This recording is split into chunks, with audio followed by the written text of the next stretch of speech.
ಗಾಂಧಿ ಜಯಂತಿ ಅಂಗವಾಗಿ ಕರ್ನಾಟಕ ಪ್ರದೇಶ ಯುವ ಕಾಂಗ್ರೆಸ್ನಿಂದ 500 ಅಡಿ ಉದ್ದದ ರಾಷ್ಟ್ರಧ್ವಜದ ಮೂಲಕ ಬೃಹತ್ ತಿರಂಗ ಯಾತ್ರೆ ಆಯೋಜಿಸಲಾಗಿತ್ತು.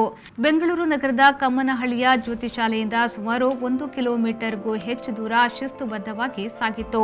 ತ್ರಿವರ್ಣ ಧ್ವಜ ಹೊತ್ತ ಯುವ ಕಾಂಗ್ರೆಸ್ ಕಾರ್ಯಕರ್ತರು ದೇಶಭಕ್ತಿ ಗೀತೆಯೊಂದಿಗೆ ಶಿಸ್ತುಬದ್ಧವಾಗಿ ಹೆಜ್ಜೆ ಹಾಕಿದ್ರು. ರಾಷ್ಟ್ರೀಯ ಯುವ ಕಾಂಗ್ರೆಸ್ ಅಧ್ಯಕ್ಷ ಶ್ರೀನಿವಾಸ್ ಪಿವಿ, ಕೆಪಿವೈಸಿಸಿ ಅಧ್ಯಕ್ಷ ಎಂಎಸ್ ರಕ್ಷಾರಾಮಯ್ಯ ನೇತೃತ್ವದಲ್ಲಿ ತಿರಂಗ ಯಾತ್ರೆ ಶಿಸ್ತುಬದ್ಧವಾಗಿ ಸಾಗಿತ್ತು. ಜವಾಹರ್ ಬಾಲ್ ಮಂಚ್ನ ಕಾರ್ಯಕರ್ತರು ಸಹ ಯಾತ್ರೆಯಲ್ಲಿ ಪಾಲ್ಗೊಂಡಿದ್ರು. ಮಹಾತ್ಮ ಗಾಂಧೀಜಿ ಮತ್ತಿತರ ನಾಯಕರ ಪೋಷಾಕು ತೊಟ್ಟ ಶಾಲಾ ವಿದ್ಯಾರ್ಥಿಗಳು ಸಹ ಯುವ ಕಾಂಗ್ರೆಸ್ ಕಾರ್ಯಕರ್ತರ ಜೊತೆ ಹೆಜ್ಜೆ ಹಾಕಿದ್ರು.